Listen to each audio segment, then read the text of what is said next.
At Cabana, we understand the struggles of working in healthcare. Whether it's loss, coworker challenges, or trouble balancing work and home, we're here. And so are 85,000 peers from hospitals and health systems all across the country. Connect with others who have been there.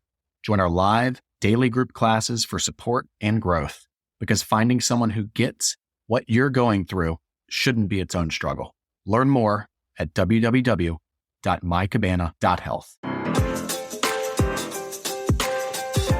Welcome back to You're Always Fine, a space to show up for yourself and embrace the mess that lives underneath because, let's be real, it's exhausting always being fine. So grab your headphones and allow yourself to listen, laugh, and even cry because you are not alone and we aren't always fine.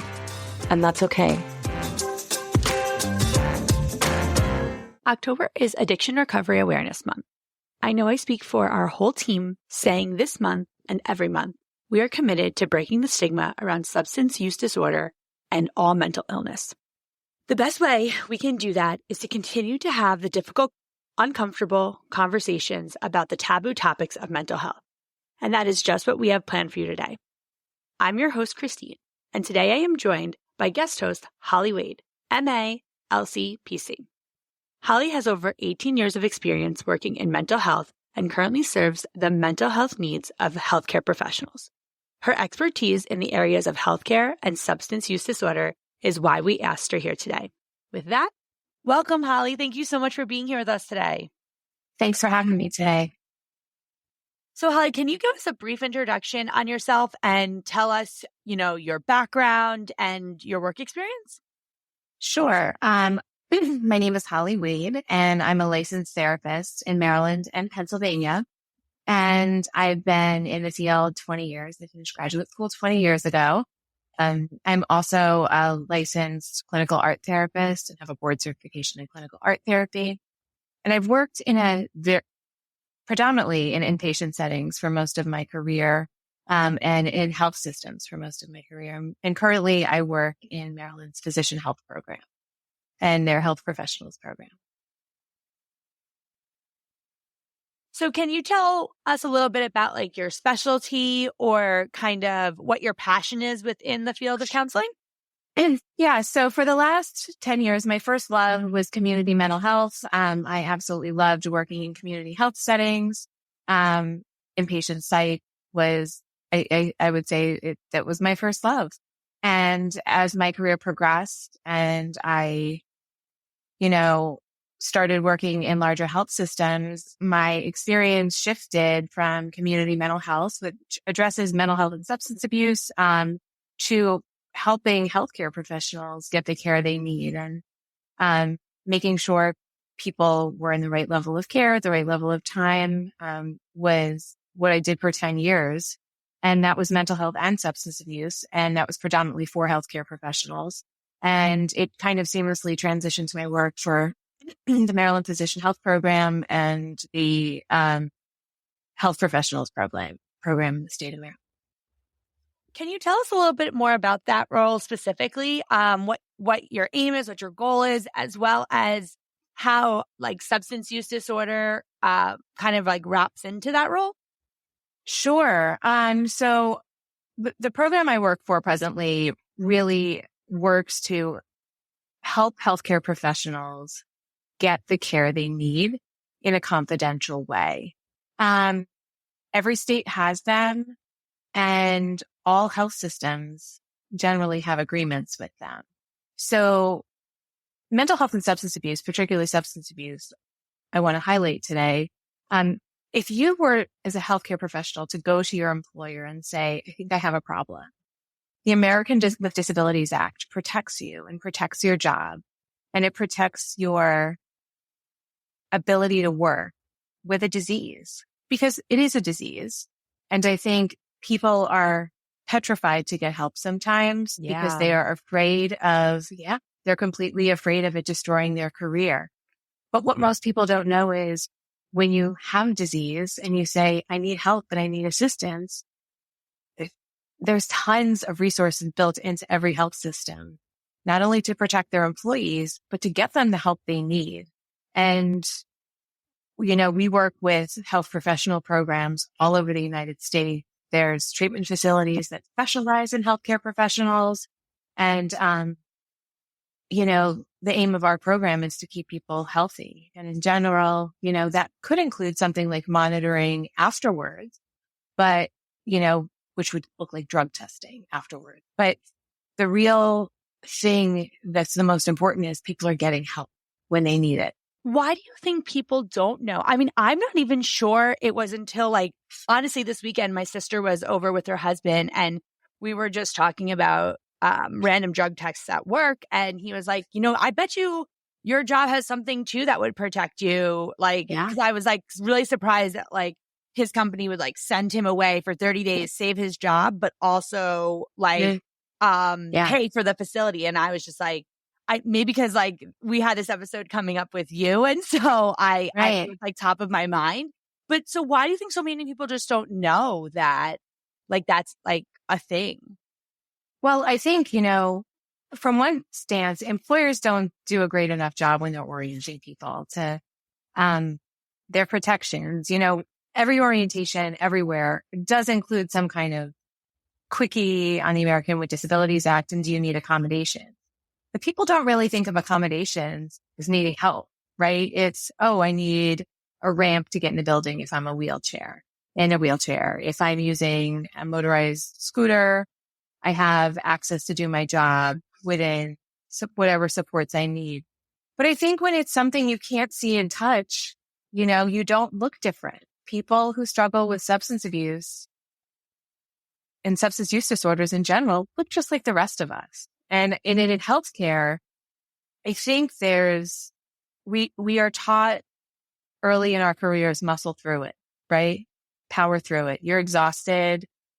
The ER is getting slammed. You have to go do evaluations in an ER. You're going to muscle through it and push through it. I think healthcare professionals in general have a sense that we have to keep going because it's this well-oiled machine, right? And if one of the parts breaks down, we're that's going to break down other parts of the system. So, healthcare is dynamic in a very different way because people's lives are at stake.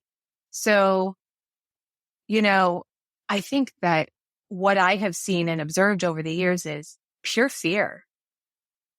And sometimes people know they are misusing substances or they are burned out. They are leaning into alcohol more than they normally would or other substances. There's, lots of research that shows if you're in healthcare, you have access to other medications too. Most addictions within anesthesiology, yes, some or alcoholism. However, there's access to other drugs. So we also have friends with prescription pads, right? We all find doctors who are friends. And the access is just there. And a lot of times we think we can handle it on our own and muscle through it and power through it. And people break down. There's a breakdown point with everyone where they can't anymore. Do you think that healthcare and the unique pain points that they go through,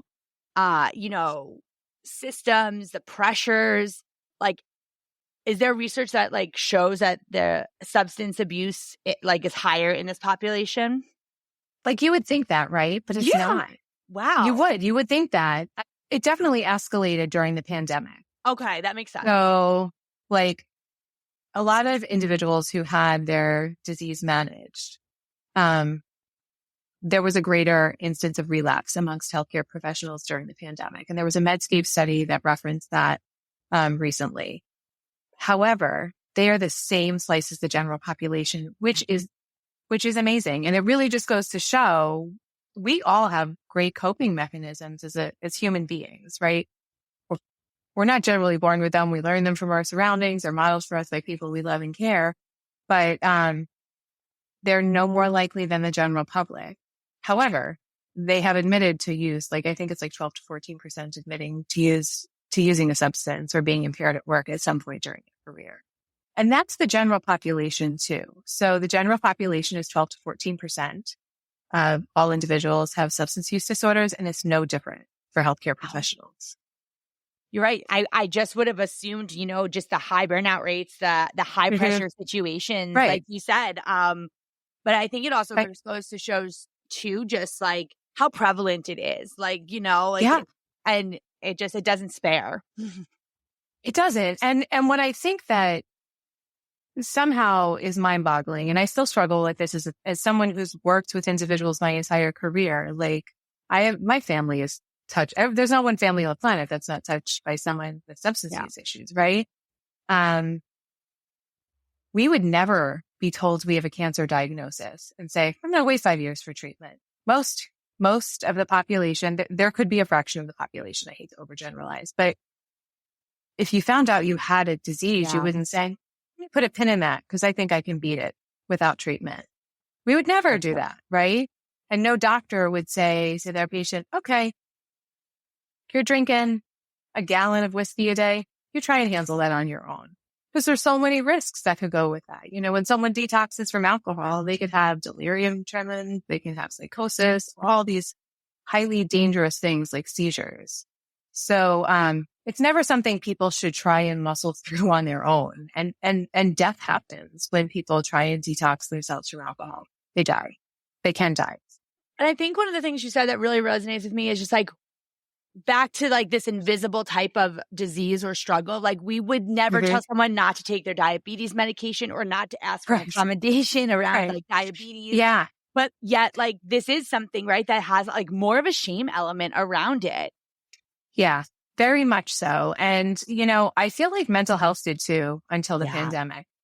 You're a social worker also. We've worked in a field where like we were like the disregarded stepchild of healthcare, where only really with the pandemic, it's true. Only with the pandemic were people like, oh, this is real. Because people who maybe did have really good ego strength and could keep it together for a while, all of a sudden couldn't. Yeah. Because we were inundated with death. Like humans are not built to withstand death the way people were dying in the beginning of the pandemics. And different parts of our country were hit harder than others. But, we're not built to withstand that as humans. We're just not. So it's really, in a way, you would never want to say a pandemic is a blessing, but we can look for the silver lining in everything. It's highlighting things that are very real. And, so like the program I work for, it's been around for 45 years. It started in the 1970s with doctors saying, we have colleagues that need help. And now, many states are like Maryland. It expands to all healthcare professions. And they can, some of the boards have their own programs, but like nursing boards in Maryland have their own program. However, we've gotten nurse practitioners and PAs through our program when it's confidential and they don't want it to be public. So it's just really important that people get help. I agree. Do you think that there's still, it's like your program is seen as a punishment or as help? Because like I could see it being, not that you guys do anything to make it, but like no. Yeah. Like I think sometimes like even when you admit like it's help, it can feel punitive. It really can. And so like in our program, we have relationships with all the larger health systems. So people can be voluntold to come. Like, we really think you need help. We see you trying. It's time. You need the help. And some people come to us too, but there's a lot of stuff that goes into remaining sober, and healthcare professional programs work because there's in general 5 years of monitoring, like 3 to 5 years. Allied health professionals, they generally monitor for 3, and doctors and PAs and therapists generally get 5 years of monitoring. And that's random drug screens. And lots of times employers will pay for them, which most people don't know. Like they can just have it done while they're at work. They go to OC, they get selected, they go to OC Health and they have a drug test that day. And people come in kicking and screaming even when they self-refer. And think about it, because you're facing something and now you have to process all the feelings you have around it, whether it's your own guilt and shame or feeling like I inherited this and I didn't ask for it and I'm mad and I didn't want it. And that's the same process that anyone with any disease goes through, right? There's No, the anger, there's it's so shame. true. I mean, I can speak just like I have a rare disease, and like I feel like everything you're saying hits home for Yeah. like that exact thing, like processing that, and Yeah. it's And hard. alcohol is so normalized. And like, I'm using alcohol as an example. In some states, it's cannabis. Like if you go out to a party and you're not drinking that night, people will be like, oh, you're not drinking. We would never say to someone, oh, you're not smoking cigarettes. Oh, you're not smoking a joint. Like, it's just Yeah, alcohol has I didn't become so think of that. normalized culturally. It's like very much part of our culture as we live and breathe in a day in and day out basis. Like, my mother's family was from Italy and owned wineries in Italy and made wine. So like wine was something that was always around, like many cultures, you're raised with some kind of aperitif or, drink or, in South America, there's some, people chew on the cocoa plant for altitude sickness. So it's not like unique to our culture, but it's just something that's seen as quite normal. In the rise of psychedelics, we're not hearing people going, oh, you don't do ketamine at home, with Mind Bloom or one of those apps, because that's still stigmatized. But the truth is, in healthcare, people have access to medications that are addictive. They're addictive. They have access to medications that are used scientifically with microdosing that people try it on themselves too. Do you think So do you think that's one of the unique kind of like things about healthcare that you don't see in other substance abuse populations? yes, Is that they have so much access. But it makes sense. Like I have been in yeah, times where I couldn't get access to my medication, and like, you know what? Like if I had a pad, I can't. Like I've been in that much pain where it's like, I could have seen myself in those like very dark moments, and that's no different than I think, right? Like your why doesn't really change, yeah, like crossing that line, right? Because like right. everyone's why feels very real to them.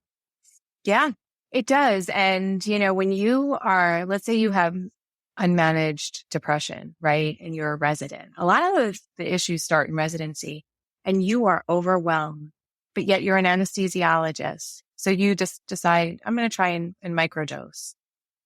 You have access. You have access to things that are used commonly in anesthesia or in other experimental procedures.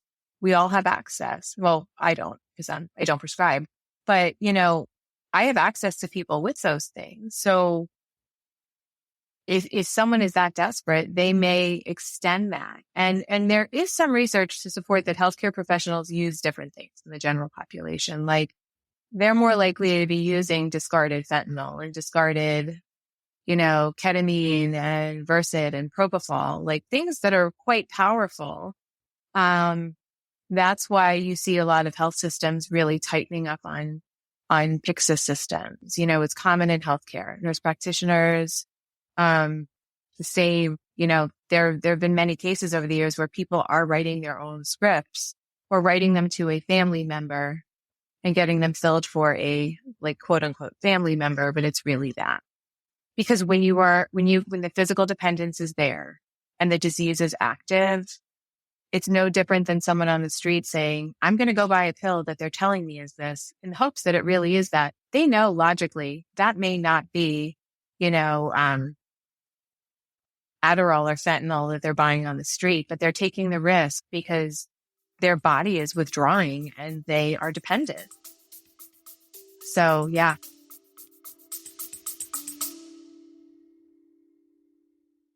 Great leaders aren't born, they're made. So who made you a great leader?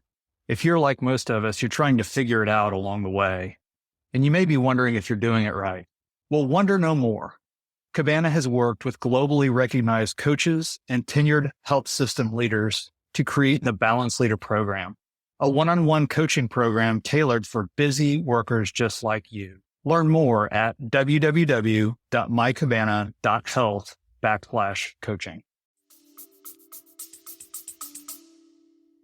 Yeah. And I think, it's so funny. In school, one of the things like that we were taught very early on was know what you can't, like, what is your trigger points are, like, what you can't kind of, I forget the word, like, basically just like know where you can't go, essentially, right? Yeah. And for me, substance abuse, just with like my family's like history, was somewhere like that was just automatically like just difficult for me, and Is it? very hard for me to draw those like lines, and Yeah. to make sure parallel process, countertransference, all that stuff isn't occurring. Right. What do you think? Like, what do you think it is like that drew you? Like, like I don't think the work is for everyone. No, so it's not for everyone. And I can honestly say in graduate school, I got placed at a drug rehab. It was called the Opscan Center. It was on Long Island. I'm originally from New York. And I'm from New York. I live in New York, actually. love New York. And so I was working in my clinical internship and doing my thesis research at a substance abuse facility. And that's what I wrote my thesis on. And I really, I knew I had family members like in my extended family who struggled and had been in treatment. And what I realized is most of them had some kind of, it began innocently.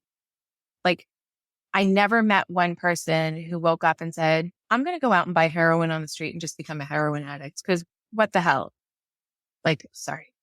I hope that's okay to say, but I have never met one person, and I was working with adolescents at the time. The adolescents they had pain, deep emotional pain that led them to their first exposure.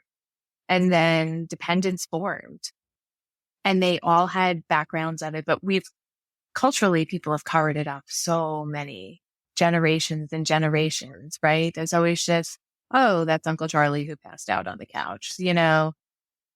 It's been covered up because it's uncomfortable and mental health's uncomfortable. And like you said, Christine, like we all have those areas that we're like, not for me. Like I can't do it. And most of us have been in therapy. My graduate program encouraged us to be in therapy. And I remember fighting it. And it was like the best thing I ever did. I was Me like, too. NYU was like, why? you can't graduate unless you do. And it was the biggest blessing. It really was. Agree. It really was. And it's interesting because like it was something that I didn't have a lot of exposure to until my internship. And then I started researching and I love research and I'm a little bit of a research nerd. But the more and more I found was like,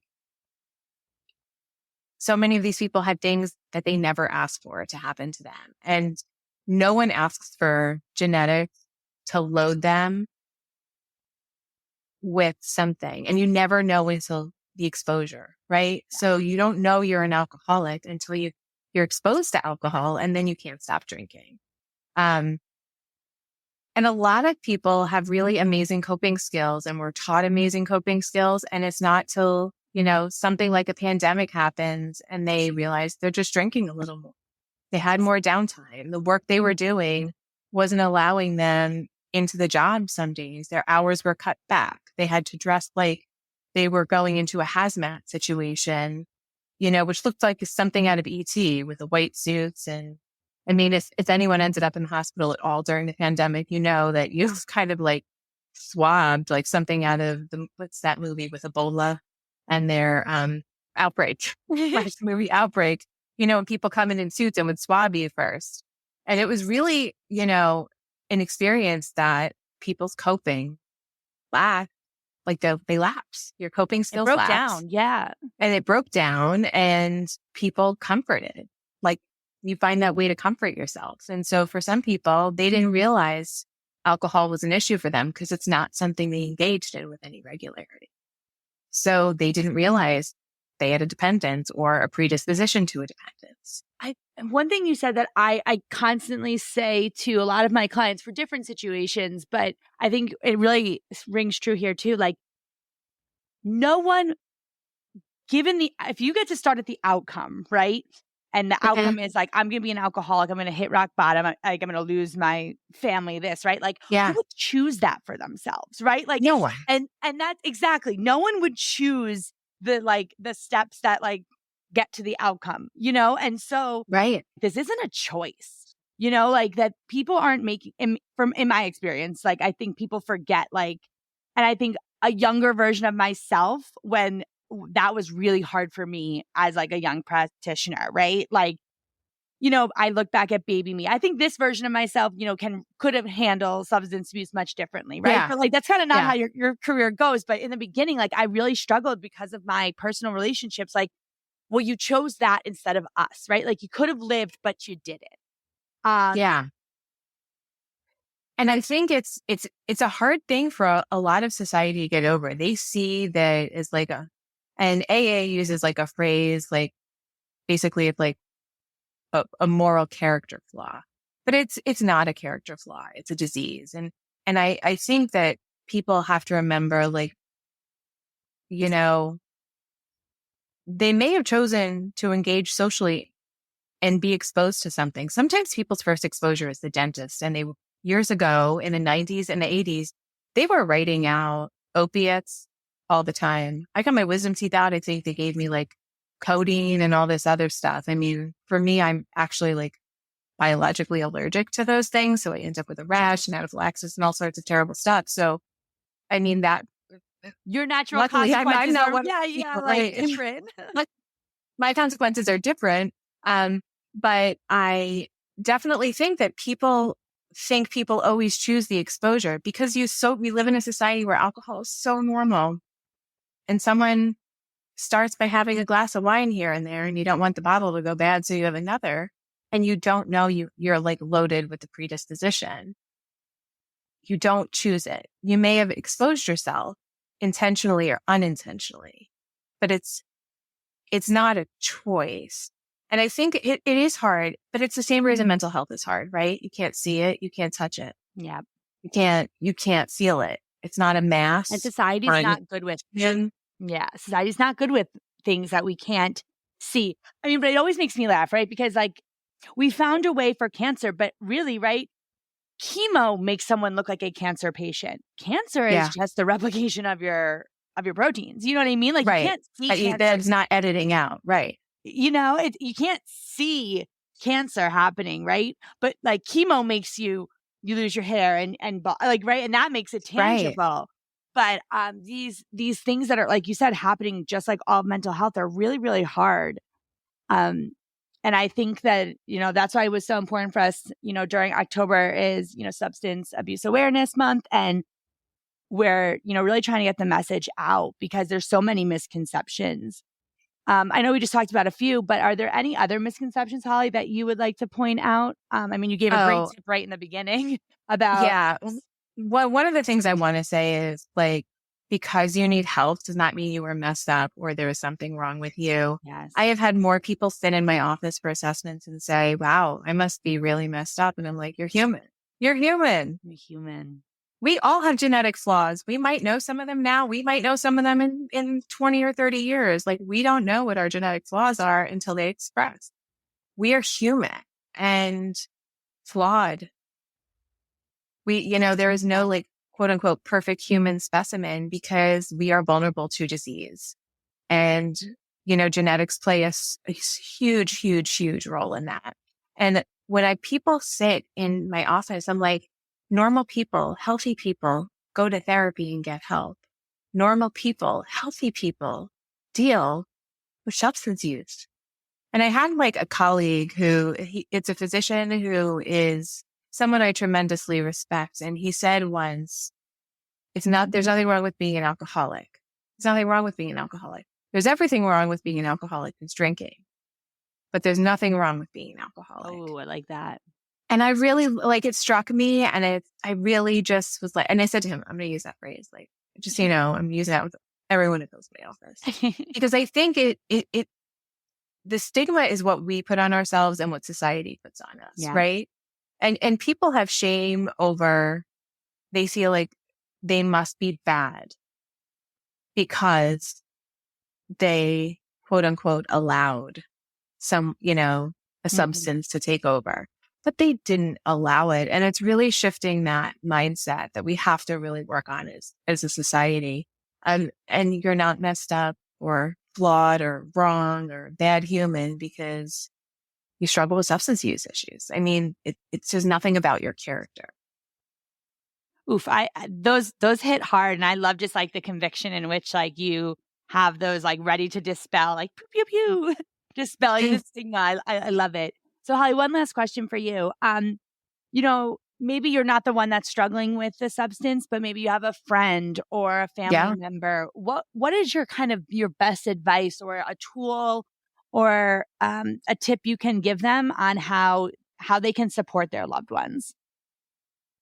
I think that supporting your loved ones comes with educating yourself. And that sounds like a really, like, how am I helping someone if I'm focusing on learning? As you learn and you focus on learning, you're going to learn how to set the right boundaries. So you're giving a safety net for your loved one, but you're not enabling behaviors as they fight the disease. Just like you wouldn't allow a diabetic to throw their insulin out, you're going to have a safety net in place for that. And you're going to have a safety net in place to have your loved one go to treatment. And setting boundaries is a really important part of being supported to your loved ones. Boundaries are healthy. They're good. They're structure. And it helps people find their own motivation for getting well, because it's scary. It's very scary to get well. That is what I hear the most. It is scary because what am I going to do? So being kind of that supportive structure around, like if you kind of think of like when you're building a house, there's scaffolding and stuff, right? There's all these pieces around a structure being built. Educating yourself is as a loved one is saying, okay, I may not be the person to address this with them, but I'm going to find someone who is.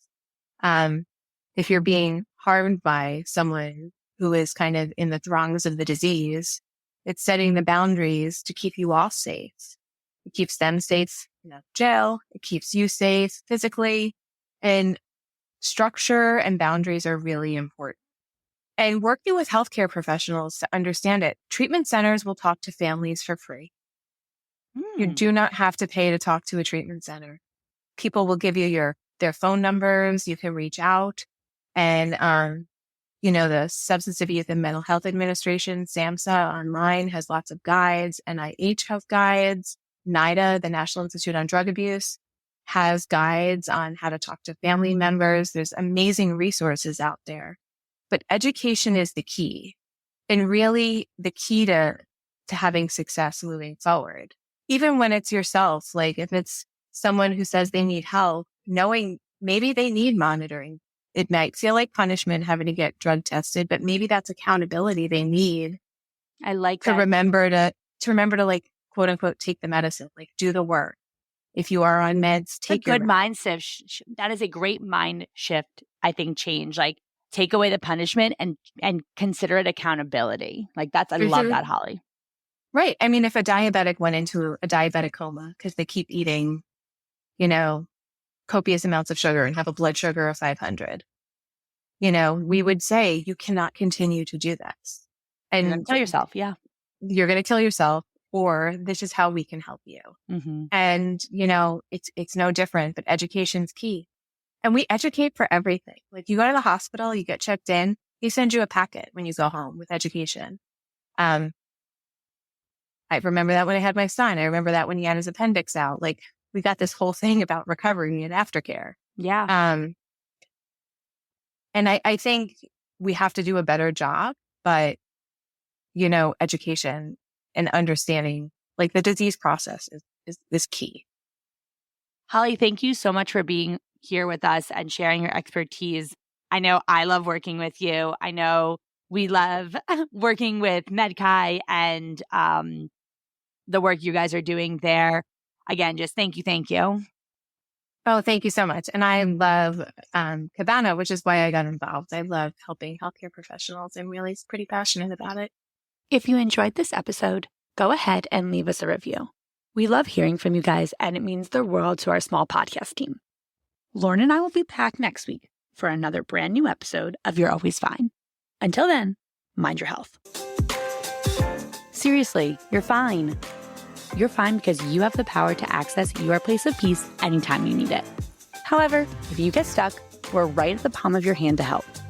Check out our show notes for this week's source list, recommended content, and Cabana live group schedule. We'll catch you next week for a brand new episode of You're Always Fine. The team at Cabana has found your reset button. The answer? Cabana Pods, acoustic soundproof booths with immersive micro vacations proven to boost your mood in just 5 minutes. To learn more about Cabana Pods, visit www.evenhealth.com/pods.